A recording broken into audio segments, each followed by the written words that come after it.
Audio Jungle.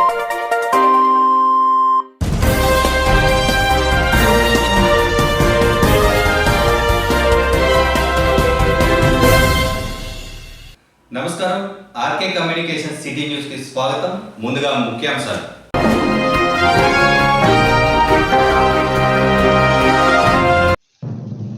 Balusulamma ఆలయంలో అంగరంగ వైభవంగా అన్నవరం సత్యదేవుని సామూహిక వ్రతాలు. రవాణా శాఖ ఆధ్వర్యంలో 35వ రహదారి భద్రతా ఉత్సవాల్లో భాగంగా హెల్మెట్ అవగాహన ర్యాలీ ప్రారంభించిన పట్టణ సిఐ సుబ్రహ్మణ్యం, రవాణా శాఖ అధికారి సురేంద్ర సింగ్ నాయక్. ఘనంగా జర్నలిస్ట్ ఎద్దనపూడి సూర్యనారాయణ వర్ధంతి వేడుక, ఎద్దనపూడి స్మారక ఉత్తమ జర్నలిస్ట్ అవార్డుల ప్రదానం. తాడేపల్లిగూడెం వైసీమీ హాస్పిటల్లో 3 నెలల బాలుడికి అరుదైన శస్త్రచికిత్స విజయవంతంగా నిర్వహించిన డాక్టర్ రూపేష్ బృందం. తాడేపల్లిగూడెం మున్సిపల్ కమిషనర్ అనపర్తి శామ్యూల్పై వచ్చిన ఆరోపణలపై కొనసాగుతున్న విచారణ. తాడేపల్లిగూడెం అసెంబ్లీ నియోజకవర్గ రిటర్నింగ్ అధికారి అడప దుర్గేష్ ఆధ్వర్యంలో కొనసాగుతున్న విచారణ.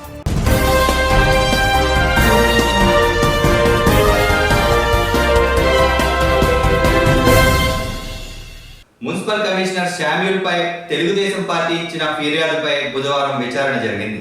స్థానిక తహసీల్దార్ కార్యాలయం వద్ద తాడేపల్లిగూడెం ఎన్నికల రిటర్నింగ్ అధికారి కడప దుర్గేష్ ఆధ్వర్యంలో జిల్లా కలెక్టర్ ఆదేశాల మేరకు విచారణ కొనసాగుతోంది.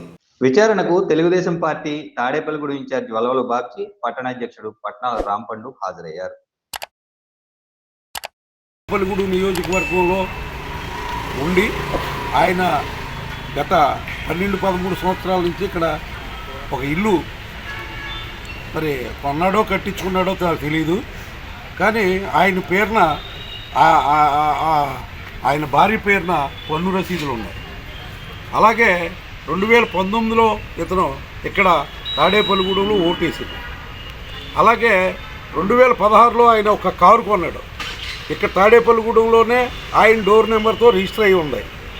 అదే కాకోకుండా ఆ కారు పెంటపాడు ఆంధ్ర బ్యాంకులో మరి లోన్ తీసుకోవడం జరిగింది. ఇలాగే మరి ఇప్పుడు ఏదైతే ఈ మున్సిపల్ కమిషనర్ క్వార్టర్ ఉంటుంది, ఆ క్వార్టర్ ఏం చేస్తున్నాడో అతను సొంత ఇంట్లోనే ఇక ఉంటూ ఈవేళ ఏంటంటే ఏఆర్ఓగా ఇతను ఏ రకంగా కూడా అర్హుడు కాదు. ఎందుకంటే లోకల్లాగా ఉండకూడదు అనేది రూల్ పొజిషన్ ఉంది. మేము ఎలక్షన్ కమిషన్కి కూడా ఇతని మీద కంప్లైంట్ ఇవ్వడం జరిగింది. ఈవేళ అతను కేవలం వైఎస్ఆర్సీపీకి కొట్టు సత్యనారాయణకి సపోర్ట్ చేయడానికే ఇక్కడ ఏఆర్ఓగా మరి అవతారం ఎత్తిన పరిస్థితి. అతను ఇమీడియట్లీగా మరి ఏఆర్ఓ విధుల నుంచి అలాగే మున్సిపల్ విధుల నుంచి కూడా బదిలీ చేయవలసిందిగా మరి తెలుగుదేశం పార్టీ తాడేపల్లిగూడెం నియోజకవర్గ ఇన్ఛార్జిగా నేను డిమాండ్ చేస్తాను. గత 6 రోజుల క్రితం కమిషనర్ గారి మీద ఏఆర్ఓగా పనికిరారని నేను జిల్లా కలెక్టర్ గారికి పిటిషన్ పెట్టడం జరిగింది. దాని నిమిత్తం ఈరోజు 11 గంటలకు విచారణ కార్యక్రమం చెప్పారు. అది ఈరోజు 5 గంటలు జరుగుతుంది. అందులో భాగంగా కమిషనర్ గారు గత 20 సంవత్సరాల నుంచి తాడేపల్లిగూడెంలో ఉంటూ 12 సంవత్సరాల నుంచి ఇంటి పన్ను మరియు వాటర్ ట్యాక్స్ కడుతూ ఆయన తిరిగే కారు కూడా తాడేపల్లిగూడెం తాడేపల్లిగూడెంలోనే రిజిస్ట్రేషన్ అయింది 2016లో.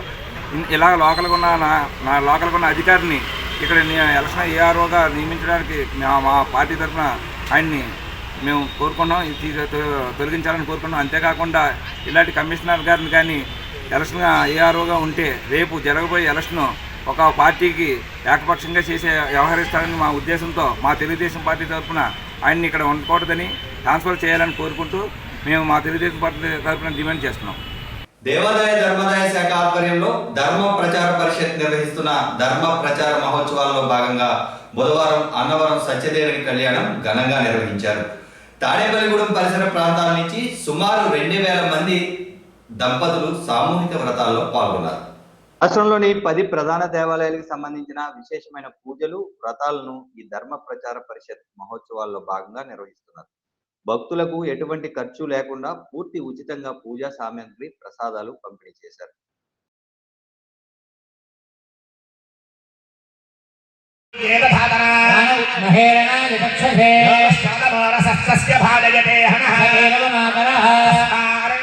ो క్షయాయ జన్మథా తమలపాకుతోటి గణపతి మీద కొద్దిగా నీళ్లు చల్లుతూ ఉండండి.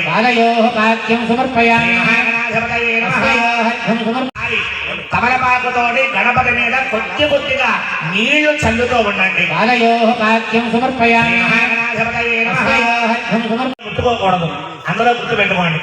శ్రీ మహాగణాధిపతయే నమః. 2 అక్షరాలు వేయండి గణపతి మీద. ముట్టుకోకూడదు, అందులో గుర్తు పెట్టుకోండి. శ్రీ మహాగణాధిపతయే నమః. 2 అక్షరాలు వేయండి గణపతి మీద. ఒక అరటిపండు తొక్కవలిచి గణపతి దగ్గర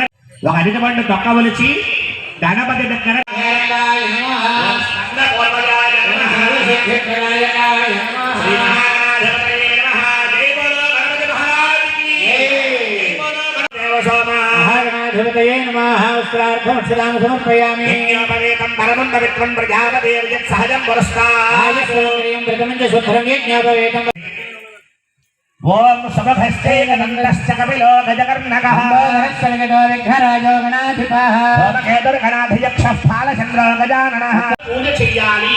16 సార్లు లెక్క పెట్టుకోండి. ఓం సుఖాయ నమః, ఓం ఏకదంతాయ నమః, ఓం కపిలాయ నమః, ఓం గజకర్ణకాయ నమః, ఓం గోదరాయ నమః. నాగవల్లి దళేర్జితం సూర్ణేన సంయుక్తం తాంబూలం ప్రతిగృహ్యత. శ్రీ మహాగణాధిపతి అమృతాభితానమసి ఉత్తరాదోషణం సమర్పయామి. పాదౌ ప్రక్షాళయామి. దేవస్య ధీమహి ధియో నః ప్రచోదయాత్. సత్యం వర్తేన పరిషించామి. మహాగణాధిపతయే నమః. గణపతి మీద వదిలిపెట్టేయండి. మహాగణాధిపతి సుప్రీత సుప్రసన్న వ్రతో భూత్వా ఉత్తరే శుభకర్మణ్య విఘ్నోస్య భవంతో. వారందరికీ సంతానాన్ని ప్రసాదించమని, సంతానం ఉన్నవాడికి వారికి సంతానాన్ని ప్రసాదించి మీ వంశం అంతా పుత్ర పౌత్ర ప్రపౌత్రాభివృద్ధిగా చూడమని. పుత్రాన్ పౌత్రాన్ ప్రపౌత్రాంశ్చ దోషని బట్టి గట్టిగా పైకి చెప్పాలి. ఆయుర్దేహి గట్టిగా ఆయుర్దేహి యశోదేహి వ్యవహారేషు ఉద్యోగేషు సర్వదా వరరాజన స్వామి సంపూర్ణ అనుగ్రహ సిద్ధి ద్వారా మమ సకల కార్యేషు శత్రుప్రీతి సమేతః. మీ భార్య పేరు చెప్పుకోండి, సహ కుటుంబానాం పిల్లల పేర్లు చెప్పుకోండి. నమస్కారం చేయండి. పుష్పాలు లేరు అనుకుంటే అక్షతలు చేతిలో పట్టుకోండి. తమలపాకుతో సహా గణపతిని ఒక్కసారి పైకి తేల్చండి.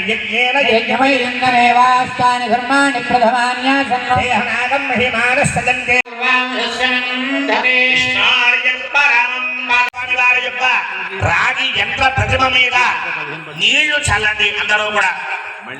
ఓం స్నానం పంచామృతేర్దేవ గృహాణ పురుషోత్తమ. ప్రాణరక్షణ కోసం ప్రతి ఒక్కరూ హెల్మెట్ ధరించాలని రవాణా శాఖ motor vehicle inspector D Surendra Naik పేర్కొన్నారు. 35వ జాతీయ రహదారి భద్రతా మాసోత్సవాల సందర్భంగా బుధవారం రవాణా శాఖ యూనిట్ కార్యాలయం వద్ద నుండి హెల్మెట్ అవగాహన ర్యాలీ నిర్వహించారు. ర్యాలీని పట్టణ సిఐ సుబ్రహ్మణ్యం జెండా ఊపి ప్రారంభించారు. ఈ సందర్భంగా వక్తలు మాట్లాడుతూ హెల్మెట్ ధరించడం ద్వారా మిమ్మల్ని మీరు రక్షించుకుంటూ మీ కుటుంబాన్ని కూడా రక్షించుకోవాలని సూచన చేశారు.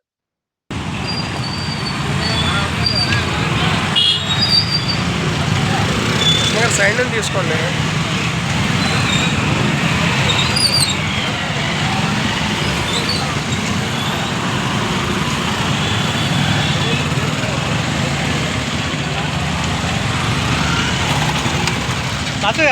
నానే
మరి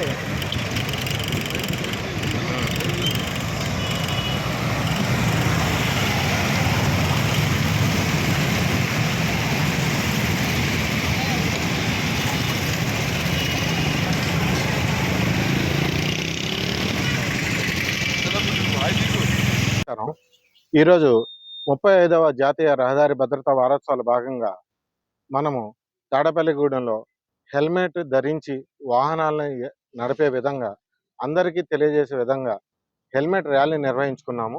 ఈ కార్యక్రమంలో మన టౌన్ సిఐ గారు పాల్గొన్నారు. అలాగే ఎస్ఐ గారు, ట్రాఫిక్ ఎస్ఐ గారు కూడా మనతో పాటు ఉన్నారు.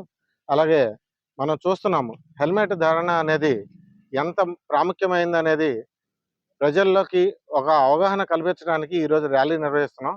కానీ హెల్మెట్ ధరించకుండా ఇంకా తిరిగే వాళ్ళు చాలామంది ఉన్నారు. ఏదో కేవలం ఫైన్ పడుతుందనే ఉద్దేశంతోనే హెల్మెట్ని ఊరికే ధరించుకొని లేకపోతే కనీసం క్లిప్ పెట్టకుండానో వెళ్తున్నారు. దానివల్ల ఏంటంటే ఏదైనా ప్రమాదం జరిగితే గబాలన మనం పడిపోయినా హెడ్ ఇంజరీ జరిగి ఎక్కువగా మృత్యువాత పడుతున్నారు. కావున తాడపల్లిగూడెం మండల ప్రజలందరికీ కూడా, నియోజకవర్గం ప్రజలందరికీ కూడా తాడపల్లిగూడెం మోటార్ వెహికల్ ఇన్స్పెక్టర్ తరపు నుంచి నా యొక్క మనవి ఏంటంటే ప్రతి ఒక్కరూ వాహనదారులు ఇక్కడికే కదా అని చెప్పేసి హెల్మెట్ ధరించుకోకుండా వెళ్ళడం వలన జరిగే ప్రమాదాలని మీరందరూ నివారిస్తారని కోరుకుంటూ ఈ రోజు నుంచి ప్రతి ఒక్కళ్ళు కూడా హెల్మెట్ ధరించే వాహనం నడుపుతానని ప్రతి ఒక్కళ్ళని ప్రతిజ్ఞ చేయవలసిందిగా కోరుతున్నాం. ఈ రోడ్డు 35వ జాతీయ రహదారి భద్రతా మహోత్సవాల్లో భాగంగా ఈరోజు ఈ ఆర్టీఓ ఆఫీస్ ఎంబీఐ గారు మరియు పోలీస్ శాఖ తరపున, ట్రాఫిక్ విభాగం తరపున చేస్తున్నటువంటి ఈ ర్యాలీ ముఖ్య ఉద్దేశం గత 9 నెలలుగా కూడా జిల్లాలో మా ఎస్పీ గారి యొక్క ఉత్తర్వుల మీద కూడా ప్రతిరోజు హెల్మెట్ డ్రైవ్ నిర్వహించడం జరుగుతూ ఉంది. దాని యొక్క ప్రాముఖ్యత, రీసెంట్ గా జరుగుతున్నటువంటి రోడ్ యాక్సిడెంట్స్ లో హెడ్ ఇంజరీస్ వల్ల ఎక్కువ మంది చనిపోవటం, ఆ యాక్సిడెంట్స్ ని కూడా ఫ్లెక్సీ రూపంలో ప్రచురించి ఆ రీసెంట్ ఫోటోలను కూడా చూపిస్తూ కౌన్సిలింగ్ చేయడం జరుగుతూ ఉంది. ప్రతి ఒక్కరూ గమనించాల్సింది ఒకటే, కుటుంబంలో ఏ ఒక్కరికైనా ఈ రోడ్ యాక్సిడెంట్స్ బారిన పడితే అది ఒక్క వ్యక్తి ద్వారా కదా కుటుంబం రోడ్డున పడేటటువంటి పరిస్థితి. కాబట్టి దయచేసి అందరూ గమనించమని కోరుతా ఉన్నాం.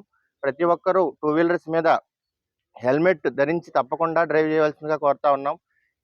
ఈ వెనకాల పిలియన్ రైడర్ కూడా ఎక్కువగా కొన్ని చోట్ల మేము వెహికల్ చెకింగ్ లో చూస్తూ ఉంటాం. పిలియన్ రైడర్స్ కూడా ధరించి వెళ్ళటం అనేది మంచిది. అది మన సేఫ్టీ కోసమే చేస్తున్నాం. ఏదో పోలీస్ కోసం అప్పుడు దాకా క్యారీ చేస్తూ మమ్మల్ని చూసి పెట్టుకుని వెళ్ళటం కూడా గమనిస్తున్నాం. వాళ్ళందరికీ కూడా కౌన్సిలింగ్ చేసి మేము ప్రతి ఒక్కరికి చెప్పలేం, కానీ మీడియా ద్వారా కోరేది ప్రతి ఒక్కరికి మెసేజ్ వెళ్ళాలని చెప్తా ఉన్నాం. రీసెంట్ గా జరుగుతున్న రోడ్ యాక్సిడెంట్స్ ఇదివరకు ఎప్పుడో నెలకు పత్రికా రంగానికి, సమాజానికి ఎద్దనపూడి సూర్యనారాయణమూర్తి చేసిన సేవలు చిరస్మరణీయమని పలువురు వక్తలు పేర్కొన్నారు. బుధవారం స్థానిక ఎంపీడీఓ కార్యాలయంలో జరిగిన ఎద్దనపూడి వర్ధంతి సభలో పలువురు ప్రసంగించారు. Tadepalligudem journalist welfare association, press club, APUWJ పశ్చిమ గోదావరి జిల్లా శాఖ ఆధ్వర్యంలో కార్యక్రమాన్ని నిర్వహించారు. ఈ కార్యక్రమానికి ప్రెస్ క్లబ్ అధ్యక్షుడు తమ్మిశెట్టి రంగ సురేష్ అధ్యక్షత వహించారు. ముఖ్య అతిథిగా హాజరైన ఆంధ్రప్రదేశ్ రంగస్థల కళా పరిషత్తుల అధ్యక్షుడు బుద్దాల వెంకటరామారావు మాట్లాడుతూ, పాత్రికేయునిగా, కళా సేవకునిగా ఎద్దనపూడి చేసిన బహుముఖ సేవలు చిరస్మరణీయమన్నారు.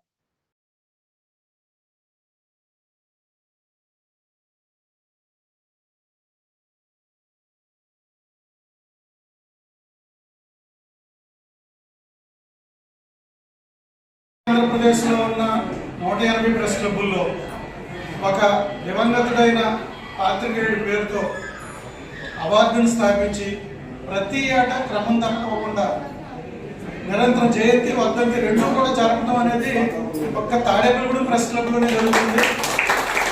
దానికి కారణం ఎద్దనపూడి సూర్యనారాయణమూర్తి గారు తాడేపల్లిగూడెం పట్టణానికి చేసినటువంటి సేవలు ఒక కారణం అయితే, వారి కుటుంబ సభ్యులు 4 కూతుళ్ళు, 3 కొడుకులు, వాళ్ళు ఒకే మాట మీద, అలాగే అల్లుళ్ళు, కోడళ్ళు అందరూ ఒకే మాట మీద ఉండి, మనవలు, ముని మనవలు అందరూ కూడా వాళ్ళ కుటుంబానికి అటువంటి గొప్ప కీర్తిని తీసుకొచ్చినటువంటి వ్యక్తిని గుర్తుంచుకోవాలి అనే ఉద్దేశంతో వాళ్ళందరూ చేస్తున్న కృషి రెండో భాగం. మేమేంటంటే మమ్మల్ని కుటుంబం అడిగింది ఏంటంటే దీన్ని ఫెసిలిటేట్ చేయండి ఈ వేదిక మీద అంటే, అప్పుడు తాడేపల్లిగూడెం ప్రెస్ క్లబ్ ఒక కమిటీని అపాయింట్ చేసి ఆ కమిటీ ద్వారా అవార్డు ఎంపిక చేయడం, అలాగే సీనియర్లకు సత్కారం అనే రెండో పార్ట్ ఉంది.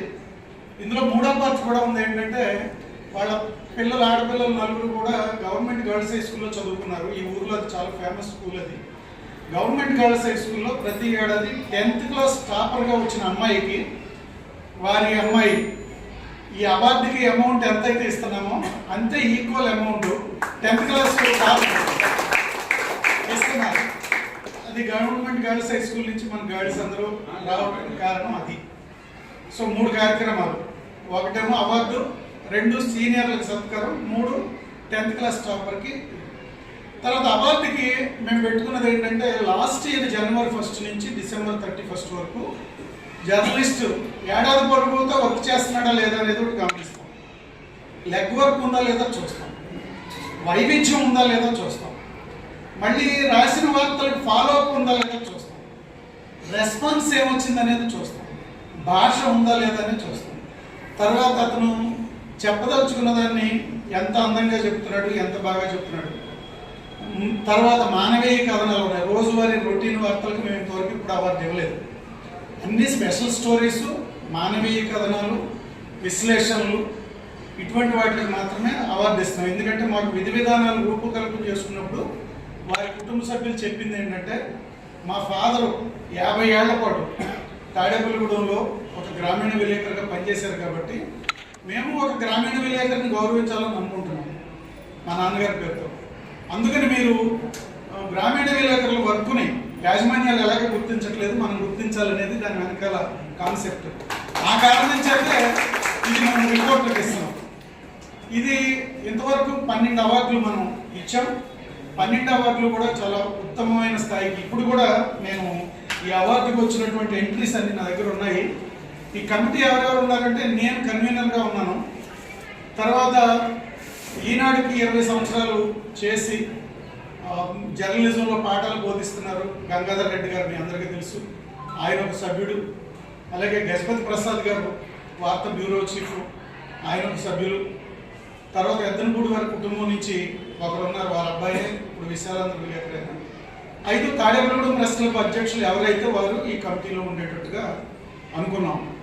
ఈ 5గురు కలిసి మేము January 10 ప్రాంతంలో అనౌన్స్మెంట్ ఇస్తే ఇన్వైట్ చేస్తాం. 15 రోజులు టైం ఇచ్చి వాళ్ళంతటా వాళ్ళైనా పంపుకోవచ్చు, వాళ్ళ తరపున ప్రతిపాదన ఎవరైనా పంపొచ్చు. లేదా ఎడిటర్ గారైనా ఈ అబ్బాయి బాగా రాస్తాడండి మా రిపోర్టరు అని చెప్పి ఎడిటర్ గారైనా పంపొచ్చు. అలాగే ఎడిటర్ల దగ్గర నుంచి కూడా గతంలో మాకు వచ్చిన సందర్భాలు ఉన్నాయి.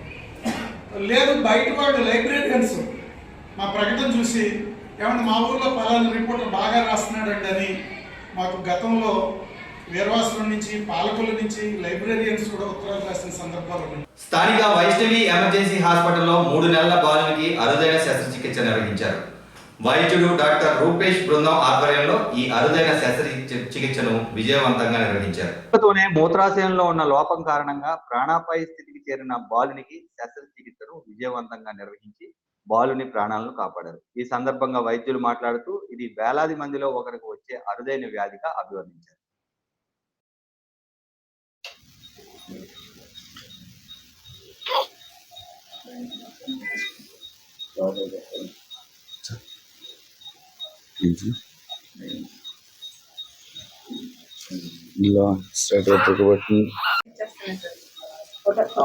వరదరాజపురం నుంచి 4-3 హాస్పిటల్ తిరిగిన తర్వాత ఆఖరికి ఈ హాస్పిటల్కి వచ్చామండి. బాబు 4 రోజుల నుంచి హాస్పిటల్ తిప్పుతున్నామండి, వేడని చెప్పారు. తర్వాత మన శనివారం శోభారాణి గారు హాస్పిటల్ తీసుకెళ్తే కిడ్నీ వాపు ఉంది, ఎక్కడెక్కడ తెమలతో వైజాగ్ తీసుకెళ్ళిపోమని చెప్పారండి. వైజాగ్ తీసుకెళ్ళిపోమని చెప్తే అక్కడి నుంచి వేరే హాస్పిటల్కి తీసుకెళ్ళి అక్కడ కూడా మా వల్ల అవుతుంది, ఎక్కడికో చోటుకి తీసుకెళ్ళమన్నారు. అక్కడి నుంచి ఎవరు ఒక కాంపౌండర్ ద్వారా మేడం గారు వైష్ణవి హాస్పిటల్కి వెళ్ళమని చెప్పారండి. ఇక్కడికి వస్తే మేడం గారు జాయిన్ చేసుకుంటామని 24 hours కేర్ చూపించారు.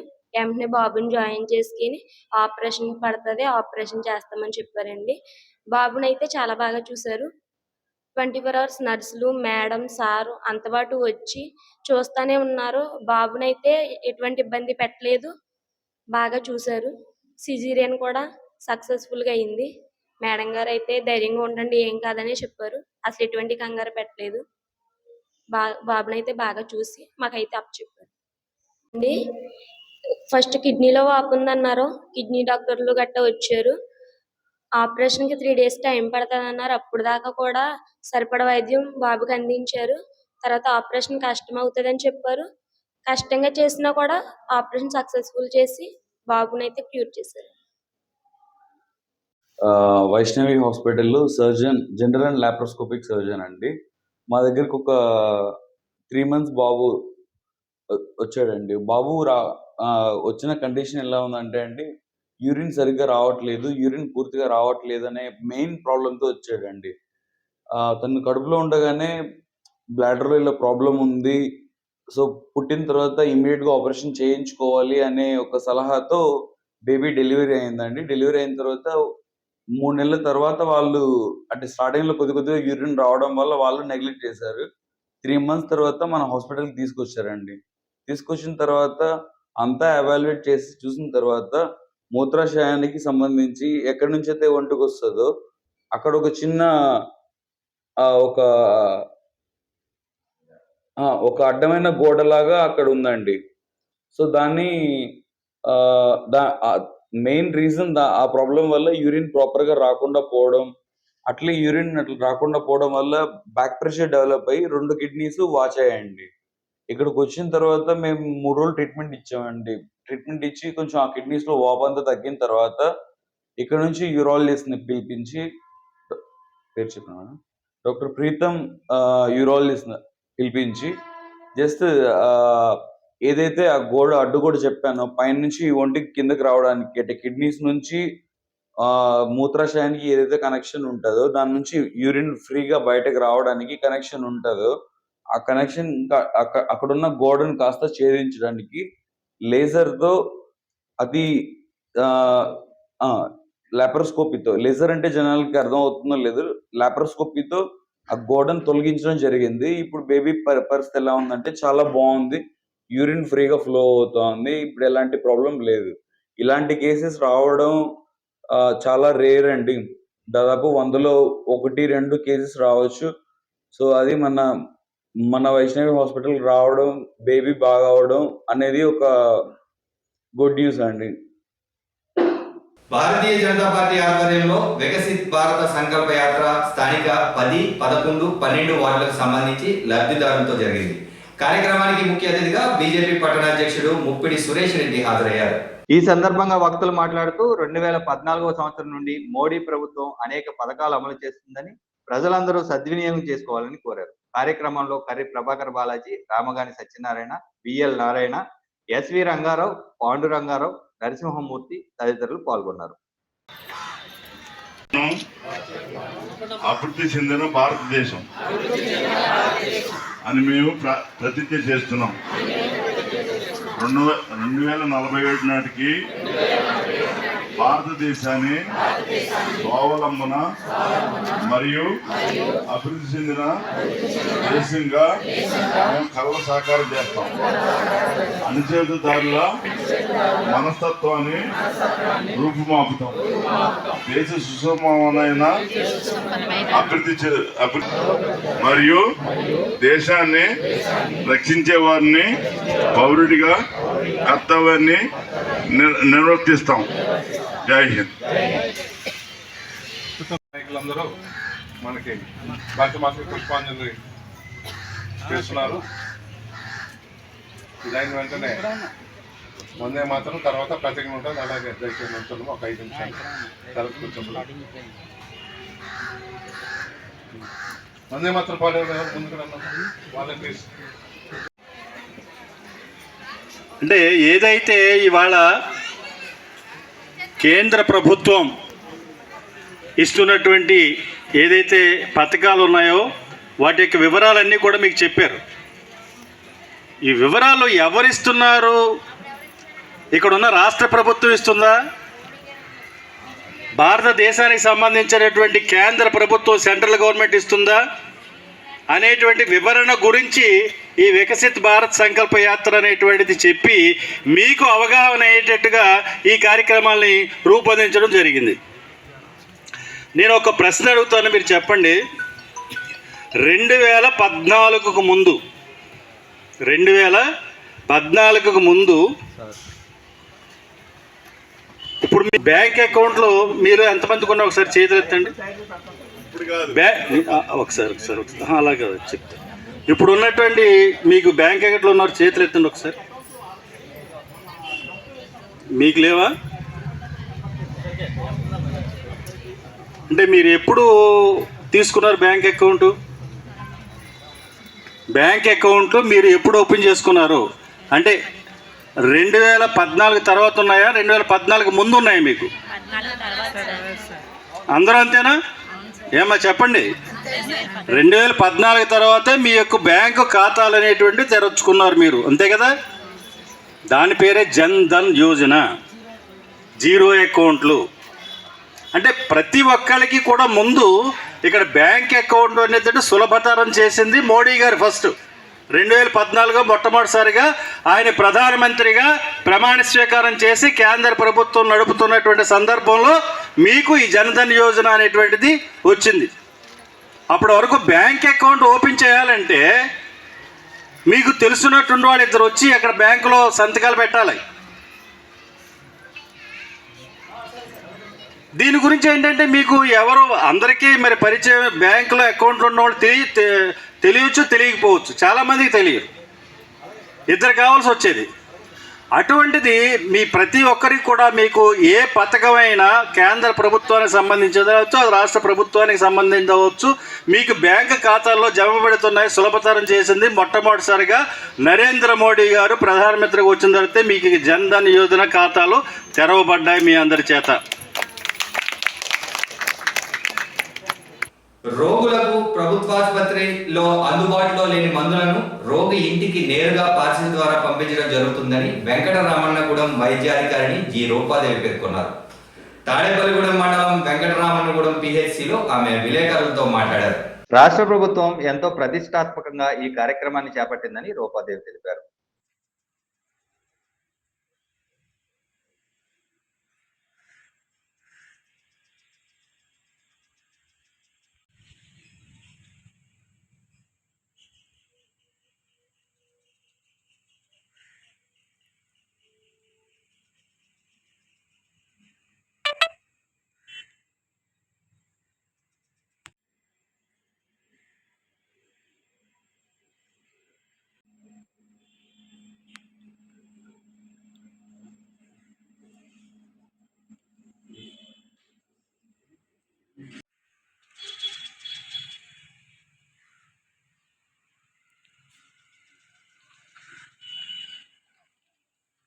నేను వెంకటరామన్నగూడెం పిహెచ్సిలో డాక్టర్గా పనిచేస్తున్నాను.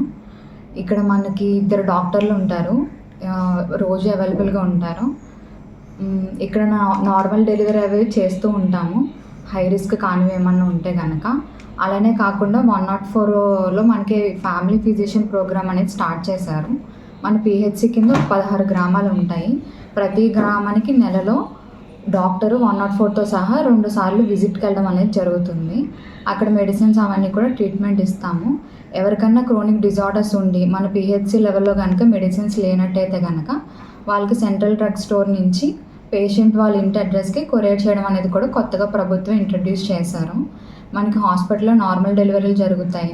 జలుబు, దగ్గు, ఈ జ్వరాలు అన్నిటికి బ్లడ్ టెస్ట్లు అవన్నీ కూడా మనకి ల్యాబ్ టెక్నీషియన్తో కూడా చేస్తూ ఉంటాము. పాము కాటు కానీ, తేలు కాటు కానీ వీటికి కూడా మనకి పిహెచ్సిలోనే ట్రీట్మెంట్ అది చేస్తూ ఉంటాము.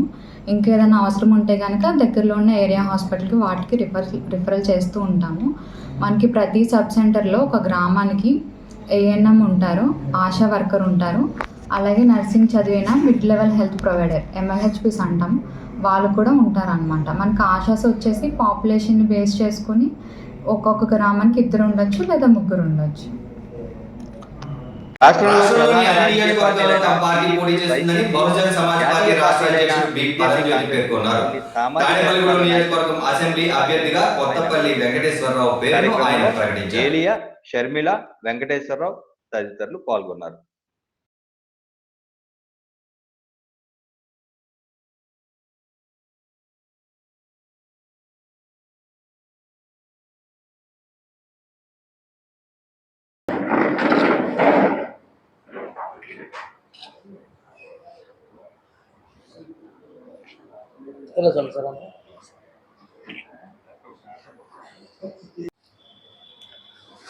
ఈరోజు తాడేపల్లిగూడెం నియోజకవర్గానికి సంబంధించినటువంటి బహుజన్ సమాజ్ పార్టీ కార్యకర్తల సమావేశానికి రావడం జరిగింది. మరి నాతో పాటుగా చిత్రసేన గారు, మా రాష్ట్ర కోఆర్డినేటర్, అలాగనే జిల్లా అధ్యక్షుడు ఏలియరాజు గారు, అలాగే Christian coordination council state coordinator Jagjivan Rao గారు, అలాగనే ఈ నియోజకవర్గంలో రాబోయేటువంటి ఎన్నికల్లో బీఎస్పీ పార్టీ తరఫున అభ్యర్థిగా నిలబడుతున్నటువంటి కొత్తపల్లి వెంకటేశ్వరరావు గారు ఈ కార్యక్రమంలో పాల్గొంటున్నారు. ముఖ్యంగా రాబోయేటువంటి ఎన్నికల్లో బహుజన్ సమాజ్ పార్టీ తరఫున ఈ రాష్ట్రంలో 175 స్థానాల్లో పోటీ చేస్తున్నాం. ప్రధానంగా ఈ రాష్ట్రంలో ఇప్పుడున్నటువంటి రాజకీయ పరిస్థితులు ఒకసారి చూస్తూ ఉంటే రెండు పార్టీలు, వైసీపీ, టీడీపీ రెండు పార్టీలు కూడా రెండు సామాజిక వర్గాలకి ప్రాతినిధ్యం వహించేటువంటి పార్టీలు. అలాగనే రెండు జాతీయ పార్టీలు ఏవైతే ఉన్నాయో బీజేపీ, కాంగ్రెస్ కూడా అవి రెండు సామాజిక వర్గాలకు సంబంధించినటువంటి వాళ్ళ నాయకత్వం నడుస్తున్న పార్టీలు. జరుగుతున్నటువంటి బీఎస్పీ ముఖ్య నాయకుల సమావేశానికి ముఖ్య అతిథికి ఇచ్చేసిన రాష్ట్ర అధ్యక్షులు పరంజ్యోతి గారికి, జిల్లా అధ్యక్షులు ఏలియరాజు గారు, అలాగే ఉపాధ్యక్షులు శర్మిల గారు, అలాగే Christian council coordination committee member, రాష్ట్ర కమిటీ మెంబరు మల్లిపూడి జగజ్జీవన్ రావు గారు, అలాగే ఈరోజు మరి తాడేపల్లిగూడెం నియోజకవర్గం బీఎస్పీ అభ్యర్థిగా రాష్ట్ర అధ్యక్షుల చేత ప్రకటించబడినటువంటి కొత్తపల్లి వెంకటేశ్వరరావు గారికి, ఇక్కడున్న బీఎస్పీ నాయకులందరికీ జైభీములు. ఇప్పుడు మా రాష్ట్ర అధ్యక్షులు వారు చెప్పినట్టుగా రేపు జరగబోయే అసెంబ్లీ ఎన్నికల్లో 175 స్థానాల్లో బహుజన్ సమాజ్ పార్టీ పోటీ చేస్తుంది. అలాగే 25 ఎంపీ స్థానాల్లో కూడా బహుజన్ సమాజ్ పార్టీ పోటీ చేస్తుంది. ఈ రాబోయే ఎన్నికల్లో బహుజన్ సమాజ్ పార్టీ రాష్ట్రంలో ముక్కోణ పోటీని తీసుకురాబోతుంది. ఒక బలమైన రాజకీయ శక్తిగా ఈ ఎన్నికల్లో బహుజన్ సమాజ్ పార్టీ నిరూపించబడుతుంది. ఇప్పుడున్న రాజకీయ పార్టీలన్నీ కూడా కేవలం కోట్ల మీద ఆధారపడి, కులం మీద ఆధారపడి మరి రాజకీయాలు చేస్తుంటే, బహుజన్ సమాజ్ పార్టీ అంబేద్కర్ యొక్క రాజకీయ సిద్ధాంతాన్ని ఈ ఎన్నికల్లో ఒక పరీక్షకి పెట్టి, అంబేద్కర్ యొక్క రాజకీయ సిద్ధాంతానికి లక్షల సంఖ్యలో ఓట్లను సమీకరించి ఈ ఎన్నికల తర్వాత ఆంధ్రప్రదేశ్లో బలమైన రాజకీయ శక్తిగా బహుజన్ సమాజ్ పార్టీ ఆవిర్భవిస్తుంది. రెండు కులాల పాలన పోయి బహుజనుల పాలన వచ్చేందుకు ఈ యొక్క పోటీ ఉపకరిస్తుందని తెలియజేసుకుంటూ ఈ యొక్క సమావేశానికి ఇచ్చేసిన పత్రికా మిత్రులకు కూడా జైబీలు తెలియజేస్తున్నాను, కృతజ్ఞతలు తెలియజేస్తున్నాను. మరి ముఖ్యంగా కొత్తపల్లి వెంకటేశ్వరరావు గారికి ఈ తాడేపల్లిగూడెం నియోజకవర్గ అభ్యర్థిగా ప్రకటించబడినందుకు ఆయనకు అభినందనలు తెలియజేస్తున్నాను. జై భీమ్, జై భారత్. మా స్టేట్ ప్రెసిడెంట్ పరంజ్యోతి గారికి, అలాగే స్టేట్ కోఆర్డినేటర్ చిత్రసేన్ గారికి, క్రిస్టియన్ కౌన్సిల్ కోఆర్డినేటర్ జగజ్జీవన్ గారికి, అలాగే జిల్లా ఉపాధ్యక్షురాలు శర్మిల గారికి, అలాగే కొత్తగా ఈ నియోజకవర్గం నుంచి పోటీ చేయబడుతున్న కొత్తపల్లి వెంకటేశ్వర గారికి, అలాగే పత్రికా మిత్రులకు, అలాగే బహుజన సమాజ్ పార్టీ వివిధ పదాధిపతులకు అందరికీ జైభీములు. ఈ రాష్ట్రంలో 170 సీట్లు ప్రకటించడానికి మా స్టేట్ ప్రెసిడెంట్ గారు చెప్పినట్టుగా ఆయా పార్టీలు అలయన్స్ తో పోటీ చేస్తున్నాయి కానీ ఇండివిజువల్ గా పోటీ చేయట్లేదు. ఆయా పార్టీలు ఏ అయితే కులాల మీద పోటీ చేస్తున్నాయో ఈ బహుజన కులాలకి రక్షణ లేదని, అలాగే బహుజన సమాజ్ పార్టీ ఒకటే క్రిస్టియానిటీకి, బీసీ ఎస్సీ ఎస్టీలకు కూడా ఇదే పార్టీ దిక్కని తెలియజేస్తూ, అలాగే ఈ రాష్ట్రంలో బహుజన సమాజ్ పార్టీ లేకుండా ఏ పార్టీ కూడా అధికారంలోకి రాలేదని తెలియజేస్తూ ఈ అవకాశం ఇచ్చిన పత్రికా మిత్రులకు అందరికీ కూడా జైభీం చెప్తూ జై భీమ్, జై భారత్. ఈ వార్తలు ఎంతటితో సమాప్తం. నమస్కారం. చూస్తూనే ఉండండి RK communication city news. Subscribe చేయండి ఆర్కే కమ్యూనికేషన్స్.